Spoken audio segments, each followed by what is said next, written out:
बहुत लोगों ने सुबह 4 बजे का अलार्म लगाया होगा और 4-5 पे मन ने कहा होगा कि कहां जाओगे, 5 मिनट और 8 बजे उनकी नींद खुली होगी। क्या घोड़ा इतना दौड़ता है, उसका जीवन सिर्फ 20 वर्ष है, और अजगर सिर्फ सोता है, उसका जीवन 100 वर्ष है।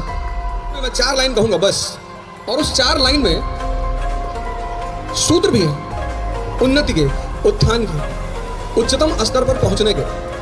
आप सभी जितने लोग यहां बैठे हैं, सबकी अपनी महत्वाकांक्षा है, किसकी नहीं है। यहीं से यह कविता शुरू होती है। रामधारी सिंह दिनकर और निराला जी और ऐसे बहुत सारे भारत के कवि जिन्होंने हमेशा समाज को आईना दिखाने का काम किया, उसमें से रश्मिरथ मुझे बहुत ज्यादा पसंद है, बहुत। और मैं यहां बैठे समस्त जो मेरे मित्रगण हैं, मैं उनसे निवेदन करूंगा कि आप रश्मिरथ जरूर पढ़ें। आदरणीय मुख्यमंत्री जी के सम्मान में मैं 4 लाइन कहूंगा बस, और उस 4 लाइन में सूत्र भी हैं उन्नति के, उत्थान के, उच्चतम स्तर पर पहुंचने के। आप सभी जितने लोग यहां बैठे हैं, सबकी अपनी महत्वाकांक्षा है, किसकी नहीं है। यहीं से यह कविता शुरू होती है।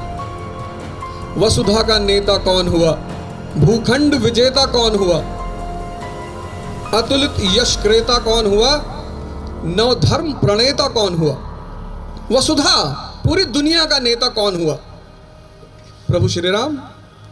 भूखंड विजेता कौन हुआ, सम्राट अशोक। अतुलित यश क्रेता कौन हुआ, श्री कृष्ण। नवधर्म प्रणेता कौन हुआ, भगवान बुद्ध। कौन हुआ मतलब वो कवि कह रहा है कि कौन लोग ये सब हुए, ऐसा क्या चरित्र है उस व्यक्ति का, क्या नेचर है उस व्यक्ति का जो वसुधा का नेता हुआ, भूखंड का विजेता हुआ। तो अगली लाइन में उसको एक्सप्लेन करते हैं। जीवन में जिसने आराम का त्याग किया और विघ्नों में भी काम किया। महत्वाकांक्षा के साथ जो चीज चलती है, महत्वाकांक्षा के साथ जो चीज चलती है उसका नाम है विघ्न, संघर्ष, चुनौतियां, चैलेंज। क्या काम है विघ्न का, इसको अगली लाइन में समझा है कि जो चुनौती है, ये जो चैलेंज है, ये जो संघर्ष है, इसका रोल क्या है जीवन में। क्लास 12th के बाद जब मैं इलाहाबाद आया तो मैंने अपने पिताजी से कहा कि पिताजी इलाहाबाद भेज रहा हूं। तब इलाहाबाद था इसलिए इलाहाबाद बोल रहा हूं, अभी जब आज की बात करूंगा तो प्रयागराज बोलूंगा। तो उन्होंने मुझसे एक बड़ी अच्छी बात कही और उन्होंने ही मुझे प्रेरणा दी रश्मिरथ पढ़ने की। जब हम पहली बार यहां आए तो शुरुआत में तो शौक था कि टिफिन मंगाएंगे। टिफिन आया, माता जी ने कहा चिंता की कोई बात नहीं, टिफिन आएगा, टिफिन में खाओ बढ़िया। मैंने कहा टिफिन वाले तो 10 रोटी देंगे नहीं, बोले 15 देंगे। टिफिन आई पहले दिन। दाल में जब मैं दाल खोजने लगा तो दाल थी ही नहीं। 10 दिन टिफिन का खाना खाया, पीलिया का सौगात मिला, पीलिया हो गया, घर भागे। तो पिताजी ने कहा ऐसे थोड़ी, अब गए हो तो खुद से खाना बनाओ। विघ्नों में जिसने काम किया, विघ्न का काम क्या है, संघर्ष का काम क्या है। जीवन में विघ्न जब आता है, क्या आंसर है उसका। जीवन में विघ्न जब आता है, सोते से हमें जगाता है। जगाने का काम है संघर्ष का, जगाने का काम है विघ्न का। आरंभिक जीवन के 15 वर्ष आप परिवार में रहे, घर में रहे, माँ बाप के साए में रहे, खूब मस्ती किया और माता जी ने लौकी की सब्जी बना के दी और आपने उठा के फेंक दिया कि रोज रोज लौकी खाएंगे, दिमाग खराब है। जीवन में विघ्न जब आता है, सोते से हमें जगाता है।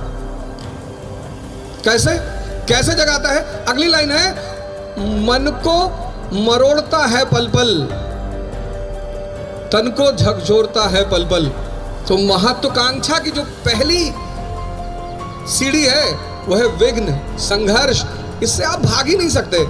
जब भी मैंने क्लास लिया, जहां भी क्लास लिया पूरे भारत में, यहां तक कि मैं भारत से बाहर जब मैंने क्लास लिया तो मैंने ध्यान और योग से ही शुरुआत की। जो पहला पोस्ट आज के प्रोग्राम पे मैंने डाला, मैंने यही लिखा कि सृजन की सबसे बड़ी आवश्यकता है शक्ति। कुछ सृजन करना चाहते हैं, कुछ बनना चाहते हैं, समाज में अपना स्थान बनाना चाहते हैं, बिना शक्ति के, आप कहते हैं सर हम तो गुटखा खा के बना लेंगे, बिना शक्ति के सृजन नहीं हो सकता, सिद्धांत है ये। शक्ति आएगी कहां से? कौन सी शक्ति? पूजनीय महाराज जी ने आपको पहला महायोग कराया, अद्भुत योग, अद्भुत मंडूकासन कराया आपको।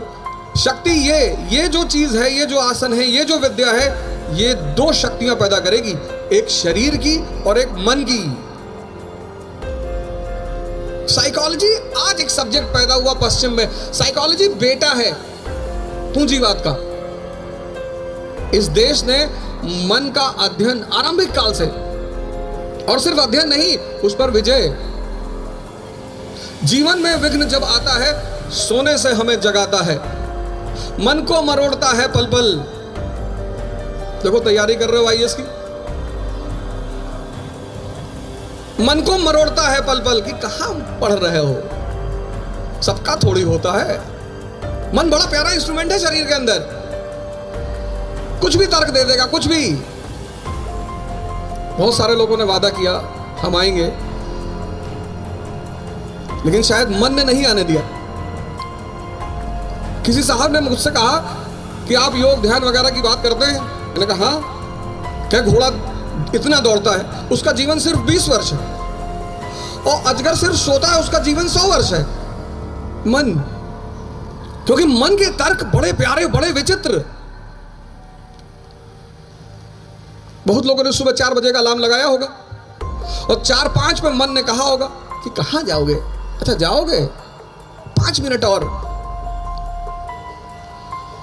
8 बजे उनकी नींद खुली होगी, पश्चाताप करेंगे, अभी मैसेज भेजेंगे, सर माफी चाहते हैं सर, सर गलती हो गई सर, पैर में बहुत दर्द हो रहा था सर,